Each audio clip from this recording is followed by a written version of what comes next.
So just pull some out. Just out. Bring plenty out. Just on the ground. Just line them up. Some order. Madam Mimi. Yes. You use your eyes to. Yes.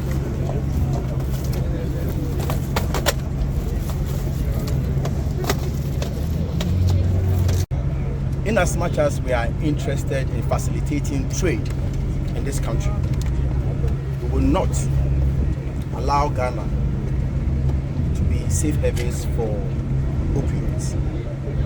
And let me tell you that His Excellency the President is personally interested in this matter. On my way here, he called me twice. It tells you how important and critical this particular issue is. And so we have the full support of His Excellency the President. Number one, per our rules and regulations, per our laws, there are only 2 areas, designated areas, for the import and export of medication or drugs, if you like. Tema Port and the Kotoka International Airport.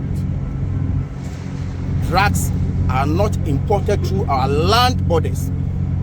And therefore, I encourage all the stakeholders, all our security agencies, to confiscate any drugs, even if it is paracetamol, and it's going through our land borders. And the President has also committed that he is going to provide all the logistics it takes for us to effectively fight the influx of opioids in this country. So the law is clear. We are not going to reinvent the wheel. In fact, we are also looking at tightening our regulations regarding transit goods, because usually they hide behind transit goods. This is believed to be going to Niger. And last night, I was in talks with the minister responsible for foreign affairs. We are contacting the Niger government to know whether or not they have okayed such a consignment. Even if they have, we will not allow our ports to be a transit point for illegal or unauthorized drugs. And so at this point, we will take safe custody of the consignment we have impounded, and we will swiftly move to court for order for its proper disposal. We include all agencies, and you agree with me that this fight is multi-sectorial. The NACOC on board, FDA, customs, everybody. And anybody who will find himself in this particular issue or matter, we will deal with the person.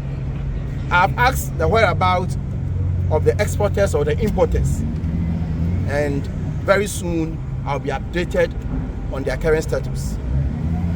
And so we want to encourage all of you, the public, to give us the information as and when you pick them. Without information, there's less we can do.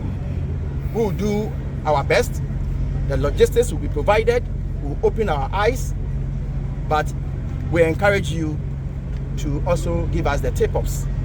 From time to time, we'll be embarking on raids. We need your full cooperation, because this can destroy our country, especially the youth. The effects of such opioids are very, very detrimental to the productivity of this country. And therefore, I encourage all of you to assist us. The fact that we have confiscated, or we are going to delve into the matter, and then we'll also be updating the public as and when necessary. I thank you for the opportunity. If Ghana is not the destination, it's not just fair that you would have to consult with the Niger government and get it to them if that is the final destination. I mean, obviously. These are opioids that there's nowhere in the world. And in fact, when we check the labels, there are no, manufacturers on the labels. They are unauthorized. They are illegal. It has never been authorized by any country. So we cannot be a transit point for unauthorized drugs. So once we have impounded it, we are moving per our laws. We are going to court. Get the order for its safe destruction or disposal, but we'll be in talks with our for the sake of future, and then constantly we see how we deploy other means to stem the tide of the influx of opioid in our country. Many say the BBC reporters are really awakening your spirit now to do this in the glare of the public. What would be your reaction to that? Well, behind the scene, our security agencies have been doing a fantastic job. Let me acknowledge. After all, I was not here myself to impound this.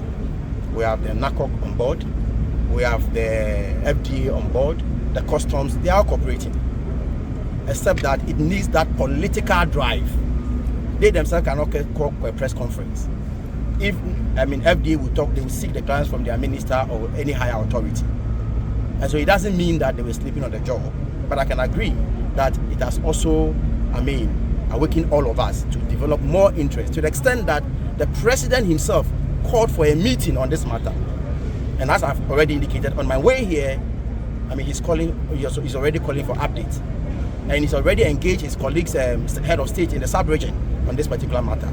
So it's an issue we are very serious about. It doesn't mean that we don't want to facilitate trade.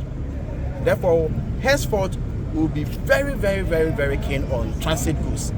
And nobody should misconstrue it to be, anti or anti facilitation of trade.